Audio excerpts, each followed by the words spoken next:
हरे कृष्णा। परम भगवान श्री कृष्ण की पूर्ण श्रद्धा और भक्तिभाव से की गई भक्तिमय सेवा ही मनुष्य जीवन का परम लक्ष्य है। वह न सिर्फ उसे इस जन्म मृत्यु के चक्र से मुक्ति दिलाती है, अपितु वह उसे भगवान का प्रिय भी बनाती है। इसी विचार के साथ चलिए आज की भाद्रपद मास की कथा आगे बढ़ाते हैं और सुनते हैं। आज की भाद्रपद मास कथा श्रृंखला की अगली कड़ी। आइए आज की भाद्रपद मास कथा आरंभ करते हैं। इसी कथा श्रृंखला की पिछली कड़ी में हम सुन रहे थे कि किस प्रकार सरस्वती नदी का प्राकट्य इस धरातल पर हुआ था। इस पृथ्वी पर आने के बाद वह किस प्रकार से आगे बहती हुई चली, उसकी कथा आज हम सुनेंगे। जब सरस्वती नदी के रूप में परिणित होकर पृथ्वी पर बहने लगी तो देवताओं के देखते ही देखते एक पाकर के वृक्ष की जड़ से वह प्रकट हुई। वह वृक्ष भगवान विष्णु का स्वरूप है। सभी देवताओं ने उसकी वंदना की।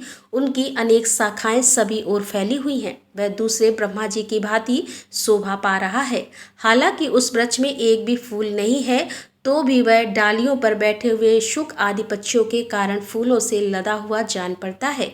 सरस्वती ने उस पाकर के समीप स्थित होकर देवादिदेव भगवान विष्णु से कहा कि हे भगवान, मुझे बड़बाग्नि समर्पित कीजिए, मैं आपकी आज्ञा का पालन करूंगी। उसके ऐसा कहने पर भगवान श्री विष्णु ने कहा कि हे सुबह, तुम्हें इस बड़वान को पश्चिम समुद्र की ओर ले जाते समय हमने जलने का कोई भय नहीं रहेगा। उसके बाद भगवान विष्णु ने बड़वान को सोने के घड़े में रखकर सरस्वती को सौंप दिया।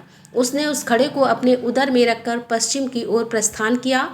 अदृश्य गति से चलती हुई वह महानदी पुष्कर में पहुंची और ब्रह्मा जी ने जिन जिन कुंडों में हवन किया था उन सबको जल से अपलावित करके प्रकट हुई। इस प्रकार पुष्कर क्षेत्र में परम पवित्र सरस्वती नदी का प्रादुर्भाव हुआ। जगत को जीवन दान देने वाली वायु ने भी उसका जल लेकर वहां के सभी तीर्थों में डाल दिया। उस पुण्य क्षेत्र में पहुंचकर पुण्य सलीला सरस्वती मनुष्यों के पापों का नाश करने के लिए स्थित हो गई। जो पुण्य आत्मा मनुष्य पुष्कर तीर्थ में विद्यमान सरस्वती का दर्शन करते हैं, वे नारकीय जीवों को अधोगति का अनुभव नहीं करते। जो मनुष्य उसमें भक्ति भाव के साथ स्नान करते हैं, वह ब्रह्मलोक में पहुंचकर ब्रह्मा जी के साथ आनंद का अनुभव करते हैं। जो मनुष्य ज्येष्ठ पुष्कर में स्नान करके पितरों का तर्पण करता है, वह उन सबका नरक से उद्धार कर देता है और स्वयं उसका भी चित्त शुद्ध हो जाता है।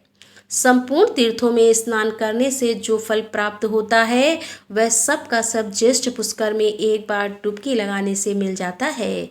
इससे अधिक क्या कहा जाए।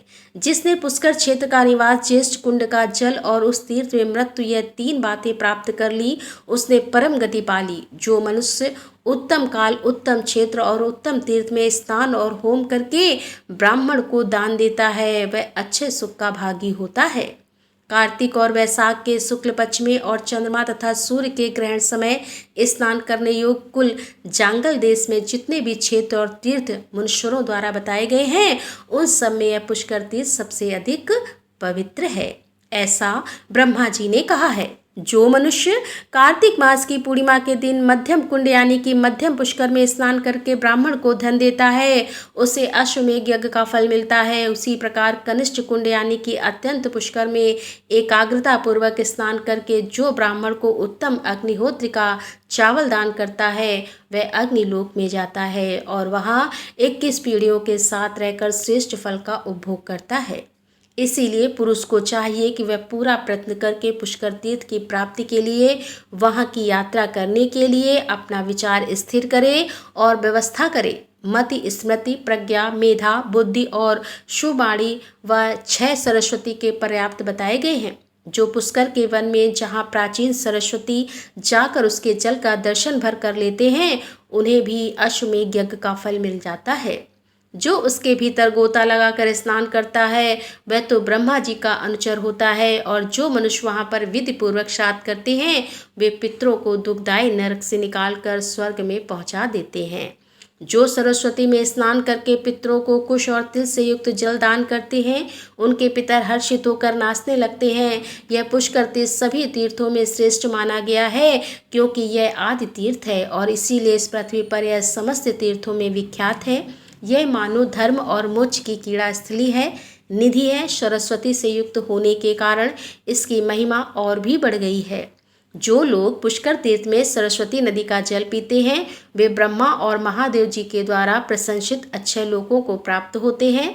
धर्म के तत्व को जानने वाले मुनियों ने जहाँ जहाँ सरस्वती देवी का सेवन किया है उन सभी स्थानों में वे परम पवित्र रूप में स्थित हैं। लेकिन पुष्कर में वे अन्य स्थलों की अपेक्षा विशेष पवित्र बताई गई हैं। पुण्यमय सरस्वती नदी संसार में सुलभ है, लेकिन कुरुक्षेत्र, प्रभास क्षेत्र और पुष्कर क्षेत्र में तो वह बड़े भाग्य से प्राप्त होती है। इसीलिए वहाँ इसका दर्शन दुर्लभ बताया गया है। सरस्वती तीर्थ इस भूतल के समस्त तीर्थों में श्रेष्ठ होने के साथ ही धर्म, अर्थ, काम और मोक्ष इन 4 पुरुषार्थों का साधक भी है। इसीलिए मनुष्यों को चाहिए कि वह ज्येष्ठ, मध्यम और कनिष्ठ तीनों पुष्करों में यत्नपूर्वक स्नान करे, उनकी प्रदक्षिणा करे। उसके बाद पवित्र भाव से प्रतिदिन पितामह का दर्शन करे। ब्रह्मलोक में जाने की इच्छा रखने वाले पुरुष को अनुलोम क्रम से यानी कि क्रमशः ज्येष्ठ, मध्यम और कनिष्ठ पुष्कर में और विलोम क्रम से अर्थात कनिष्ठ, मध्यम और ज्येष्ठ इसमें पुष्कर में स्नान करना चाहिए।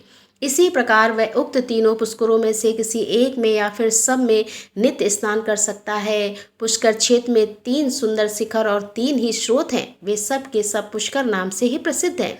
उन्हें ज्येष्ठ पुष्कर, मध्यम पुष्कर और कनिष्ठ पुष्कर कहा जाता है। जो मन और इंद्रियों को वश में करके सरस्वती में स्नान करता है और ब्राह्मण को एक उत्तम गाय देता है, वह शास्त्रीय आज्ञा के पालन से शुद्ध चित होकर अच्छे लोगों को प्राप्त करता है। जो रात्रि के समय भी स्नान करके वहाँ याचक को धन देता है वह अनंत सुख का भागी होता है। पुष्कर में तिल दान की मुनि लोग अधिक प्रशंसा करते हैं। भीष्म जी पुष्कर वन में पहुंचकर सरस्वती नदी के प्रकट होने की इस प्रकार बात बताई गई है। अब वो पुनः अदृश्य होकर वहां से पश्चिम दिशा की ओर चली है। पुष्कर से थोड़ी ही दूर जाने पर एक खजूर का वन मिला जो फल और फूलों से सुशोभित था। सभी ऋतुओं के पुष्प उस वन स्थली की शोभा बढ़ा रहे थे और वह स्थान मुनियों के भी मन को मोहने वाला था। वहां पहुंचकर नदियों में से सरस्वती देवी पुनः प्रकट हुई और वहां पर वे नंदा के नाम से तीनों लोकों में प्रसिद्ध हुई।